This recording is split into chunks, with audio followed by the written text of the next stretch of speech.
চীনের প্রিমিয়ার ওনার আমন্ত্রণে বাংলাদেশের মাননীয় প্রধানমন্ত্রী খুব সংক্ষিপ্ত একটা সফর নিয়ে এসেছেন। এই সফরটাকে আসলে আমরা কিভাবে সফলতার দিকে বিবেচনা করছি? আমরা মনে করি এই ঐতিহাসিক রাষ্ট্রীয় সফরের মাধ্যমে একটা দীর্ঘমেয়াদী কৌশলগত অংশীদারিত্বের সম্পর্ক তৈরি হয়েছে, যার ভিত্তি আমাদের দ্বিপাক্ষিক সম্পর্কের উপর বহুপাক্ষিক আলাপ আলোচনা এবং বিষয়কে আমরা কভার করেছি। সো ইন ওয়ান টার্ম আমরা যদি বলি, ঐতিহাসিক রাষ্ট্রীয় সফরের মাধ্যমে আমরা একটি long term strategic partnership Bangladesh এবং চীনের ভিতর বিল্ড হতে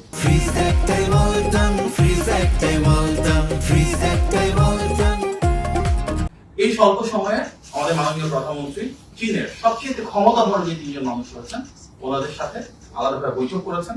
president Xi Jinping, premier Li Qiang যিনি আমাদের দেশের প্রধানমন্ত্রীর মতন, chairman of the standing committee of the national people's congress Zhao Leji যিনি আমাদের দেশের স্পিকারের সম্ভবত, চীনের মাননীয় প্রিমিয়ার, মহামান্য রাষ্ট্রপতি এবং মাননীয় স্পিকারের সাথে এই আলাপ আলোচনায় ওনাদের কিন্তু একটা বেশ হাই লেভেল ডেলিগেশন ছিল। এই মিটিং গুলোতে বিভিন্ন সময় উপস্থিত ছিলেন state councillor and secretary general of the state council চীনের, minister of foreign affairs, chairman of national development and reform commission, minister of commerce, minister of finance, peoples bank of China governor, China international development corporation agency chairman, foreign affairs vice minister, deputy foreign minister, national development এবং reform কমিশনের vice chairman, NPC foreign affairs committee chairman, NPC standing committee secretary general, NPC constitution and law committee chairperson, NPC education science culture and public health কমিটির vice chairperson, NPC standing committee. অত্যন্ত গুরুত্বপূর্ণ সব বিষয় নিয়ে সবিস্তরে আলোচনা করা হয়েছে, যেখানে নির্ধারিত হয়েছে যে এই ঐতিহাসিক সম্পর্কের মূল ভিত্তি হবে মিউচুয়াল ট্রাস্ট, রেসপেক্ট, কোঅপারেশন এবং অবশ্যই দুই দেশের নিজস্ব স্বার্থ সংশ্লিষ্ট বিষয়। আমাদের এই দ্বিপাক্ষিক আলোচনার পর মাননীয় প্রধানমন্ত্রী এবং চীনের নেতৃত্বের সম্মতির উপর ভিত্তি করে মোট সব প্রধানমন্ত্রী এবং চীনের মাননীয় প্রিমিয়ারের উপস্থিতিতে দুই দেশের বিভিন্ন গভর্নমেন্টের মিনিস্ট্রি টু মিনিস্ট্রি সিগনেচার হয়েছে। 3টি হয়েছে বাংলাদেশের বিডার সাথে, এখানকার বিভিন্ন স্টেকহোল্ডারের সাথে, এবং একটা হয়েছে political party to political party, অর্থাৎ বিএনপি বাংলাদেশের বর্তমানে যে রাষ্ট্র পরিচালনার দায়িত্বে রয়েছে এবং চীনের ক্ষমতাধর যে রাজনৈতিক দল রয়েছে চাইনিজ কমিউনিস্ট পার্টির সাথে।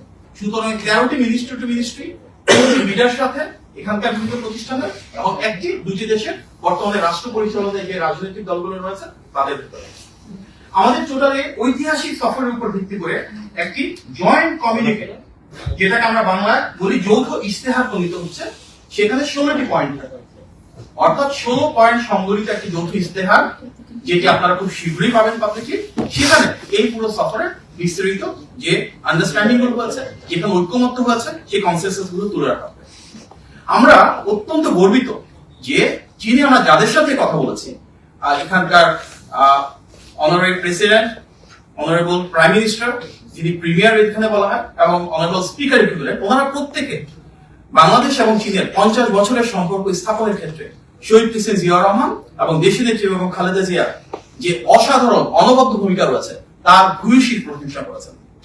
চীনের প্রত্যেকে বাংলাদেশ এবং চীনের আজকে যে অবস্থানে রয়েছে সম্পর্কের দিক থেকে, তার পেছনে বিএনপি একটি রাজনৈতিক দল হিসেবে এবং বিএনপির প্রতিষ্ঠাতা শহীদ প্রেসিডেন্ট জিয়াউর রহমান এবং দেশের নেত্রী বেগম খালেদা জিয়া যেভাবে অত্যন্ত ইতিবাচক ভাবে বিভিন্ন সময় ফ্যাসিলিটেট করেছেন, পলিসি দিয়েছেন, বারবার এখানে রাষ্ট্রীয় সফর করেছেন, সেগুলোকে ওনারা ডিপলি অ্যাপ্রিশিয়েট করেছেন। বাংলাদেশের দিক থেকে মাননীয় প্রধানমন্ত্রী আবারও নিশ্চিত করেছে আমাদের one policy, one China policy, অর্থাৎ চায়নাকে আমরা একটি একক রাষ্ট্র হিসেবে দেখি, যার ভিতরে তাইওয়ানও অন্তর্ভুক্ত রয়েছে, সেটি সুসংহতভাবে সুনিশ্চিত করেছেন।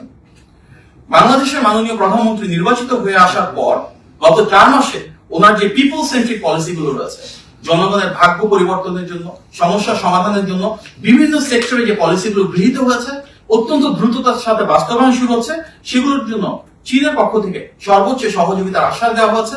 ওনারা এটিকে খুব ডিপলি এবং গ্রেটলি অ্যাপ্রিশিয়েট করেছেন এবং বলেছেন যে জনগণের সাথে সংশ্লিষ্ট বিভিন্ন সেক্টরে এই পলিসিগুলো বাস্তবায়নের জন্য যেখানে যতটুকু করা প্রয়োজন চীন বাংলাদেশের সাথে থাকবে এবং পাশে থাকবে। আমাদের সবচেয়ে বড় ট্রেডিং পার্টনার চীন, এবং এখানে আমাদের এক্সপোর্টের পরিমাণ খুব সীমিত, কিন্তু চীন থেকে বাংলাদেশে ইম্পোর্টের পরিমাণ অত্যন্ত বেশি। কিন্তু এটাকে নিয়ে দুই দেশের রাষ্ট্রপ্রধানের ভিতরে, সরকার প্রধানের ভিতরে আলাপ আলোচনার জন্য ডিজিটাল প্ল্যাটফর্মে আলোচনা হয়েছে, এবং সেখানে বলা হয়েছে কিভাবে বাংলাদেশ থেকে আমরা ট্রেড গ্যাপটা কমাতে পারি। যেমন যেসব ক্ষেত্রে বাংলাদেশ থেকে প্রোডাকশন ক্যাপাসিটি রয়েছে, ম্যানুফ্যাকচারিং ক্যাপাসিটি রয়েছে, সেই সেক্টরগুলোকে আমরা আইডেন্টিফাই করতে পারি কিনা এবং তার থেকে এক্সপোর্ট করে বাংলাদেশে আমরা বাড়াতে পারি কিনা। ফর ইনস্টেন্স আমাদের এগ্রিকালচারাল প্রোডাকশন কিভাবে বাড়াবো, যে গার্মেন্টস রপ্তানি হয় বাংলাদেশ থেকে তার একটা বড় অংশ র ম্যাটেরিয়ালস কিন্তু আমরা চীন থেকে বাংলাদেশে প্রথমে আমদানি করি, দেন বাংলাদেশ থেকে বিভিন্ন দেশে রপ্তানি করি। সেই প্রোডাক্ট গুলোকে আমরা র ম্যাটেরিয়ালস হিসেবে বাংলাদেশে প্রডিউস করতে পারি কিনা, এগুলো নিয়ে যথেষ্ট আলোচনা করেছে। আমাদের বর্তমানে যে সাপ্লাই চেইন রয়েছে, সেই সাপ্লাই চেইন কিন্তু চীনে অনেকটা এগিয়ে গেছে। দেখা যাচ্ছে তাদের অনেক ফ্যাক্টরি রিলোকেট হচ্ছে বিশ্বের বিভিন্ন দেশে। চীনের নেতৃত্ব বলেছে রিলোকেশনের ক্ষেত্রে বাংলাদেশকে কিভাবে প্রাধান্য দেওয়া যায়, যেসব জায়গায় বাংলাদেশের হিউম্যান রিসোর্স রয়েছে, টেকনিক্যাল ক্যাপাসিটি রয়েছে, সেই ইন্ডাস্ট্রিগুলো বাংলাদেশে নিয়ে আমরা কিভাবে জব ক্রিয়েট করতে পারি, এগুলো নিয়েও বিস্তারিত আলোচনা হয়েছে। এবং নিশ্চিত করা হচ্ছে সামনের দিনগুলোতে চীনের দিক থেকে বাংলাদেশের ট্রেড কিভাবে বাড়ানো যায়, বাংলাদেশের কিভাবে ফ্যাক্টরি প্রেজেন্স বাড়ানো যায়, এগুলো নিয়ে ওনারা কাজ করবেন। এবং যে ইনভেস্টমেন্ট গুলো হবে চীন থেকে, সেখানে অবশ্যই কর্মসংস্থানকে একটি অন্যতম প্রাধান্যের ক্ষেত্র হিসেবে দেখা হবে। বাংলাদেশের সাথে চীনের অনেক ধরনের উন্নয়নমূলক প্রজেক্ট চলমান রয়েছে। সামনের দিকে আমরা এই প্রজেক্টগুলোকে আরো ব্যাপ্তি বাড়াতে চাই। রোডের ক্ষেত্রে অর্থাৎ সড়ক, ব্রিজ, রেলওয়েজ এর প্রত্যেকটা ক্ষেত্রে চীন আমাদেরকে মাল্টিমোডাল ট্রান্সপোর্টেশন মেকানিজমের ক্ষেত্রে সহযোগিতা করতে চায়।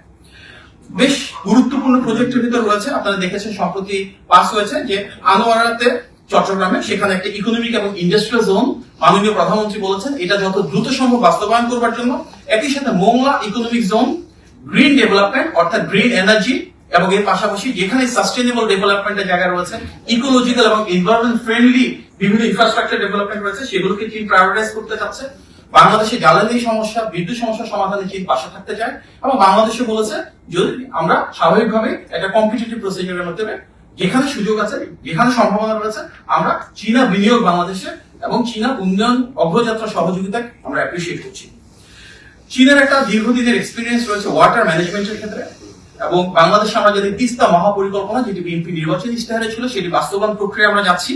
এখানকার প্ল্যানিং, ফিজিবিলিটি স্টাডি এবং টেকনিক্যাল যে কোনো সাপোর্টে তিস্তা মহাপরিকল্পনা সহ পানি ব্যবস্থাপনায় চীন গুরুত্বপূর্ণ ভূমিকা রাখতে চায়। এবং বাংলাদেশ থেকেও আমরা স্বাভাবিকভাবে যদি সেখানে আমাদের কস্টিং এর অ্যাডভান্টেজ থাকে, যদি আমরা টেকনিক্যাল সাপোর্টটা প্রপারলি পাই, এবং যেহেতু আমাদের এখানে স্বাভাবিকভাবে বিএনপি নির্বাচনী ইশতেহার বাস্তবায়নের জন্য প্রণীত উদ্যোগগুলোর সাথে চীনের দীর্ঘদিনের যে এক্সপার্টিস রয়েছে, এক্সপিরিয়েন্স রয়েছে, সেটা অ্যালাইন করছে। এক্ষেত্রে আমরা সামনের দিনগুলোতে খুব ডিপ রুটেড কোলাবোরেশন প্রত্যাশা করছি।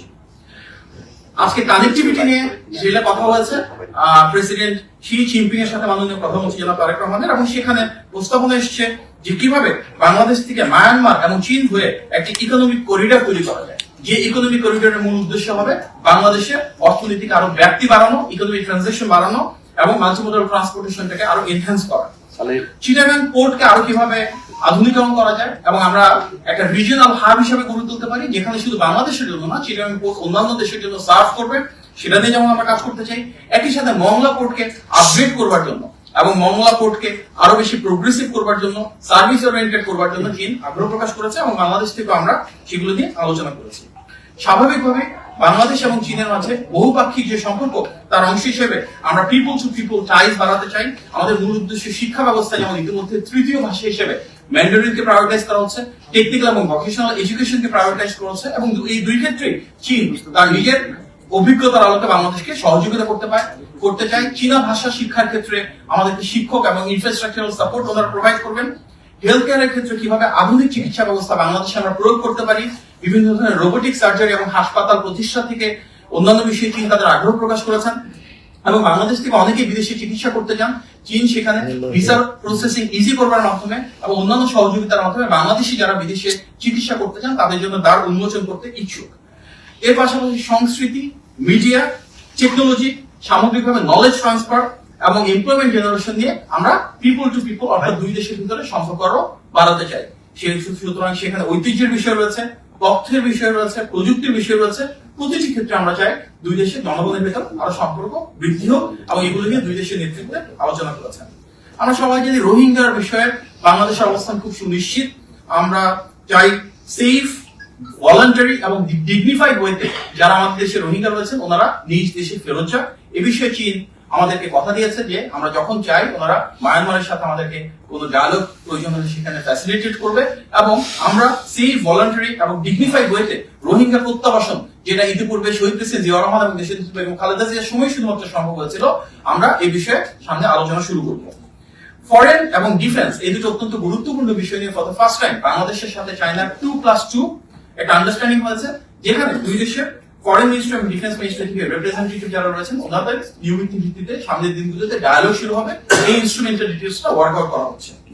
বাংলাদেশের সভরেনিটি বা সার্বভৌমত্ব, ইন্ডিপেন্ডেন্স বা স্বাধীনতা এবং টেরিটোরিয়াল ইন্টিগ্রিটিকে সম্মান জানিয়ে কি বলেছে, গণতন্ত্র ব্যবস্থা বাংলাদেশে যেভাবে গণমানুষের আকাঙ্ক্ষার বহিঃপ্রকাশ ঘটছে, একটি সরকার যেটি পররাষ্ট্রনীতি হবে স্বাধীন, সার্বভৌম বাংলাদেশের বহিঃপ্রকাশ, সেটি নিশ্চিত করা হবে। প্রত্যেকটা দেশ স্বাভাবিকভাবে বাংলাদেশও চায় যেমন স্বাধীন সার্বভৌম থাকতে, চীনও চায় তার মতন করে স্বাধীন সার্বভৌম ভাবে দেশ পরিচালনা করতে। এটা একটা গ্লোবাল ভ্যালুজ যেটা আমরা হোল্ড করতে চাচ্ছি। বাংলাদেশ এবং চীনের বাইল্যাটারাল টাইজের পাশাপাশি মাল্টিল্যাটারাল টাইজ অর্থাৎ আন্তর্জাতিক ক্ষেত্রে ইউএন বিভিন্ন বডিজে বাংলাদেশে অ্যাসপিরেশনস রয়েছে।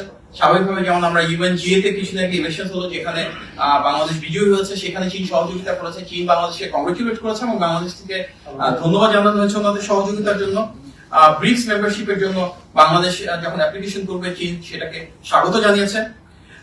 ওভারঅল মাননীয় প্রধানমন্ত্রী জনাব তারেক রহমান যেহেতু জনগণ দ্বারা ক্ষমতায়িত একজন রাষ্ট্রপ্রধান, সরকার প্রধান, দীর্ঘদিন পর বাংলাদেশ থেকে বিদেশে এসেছেন।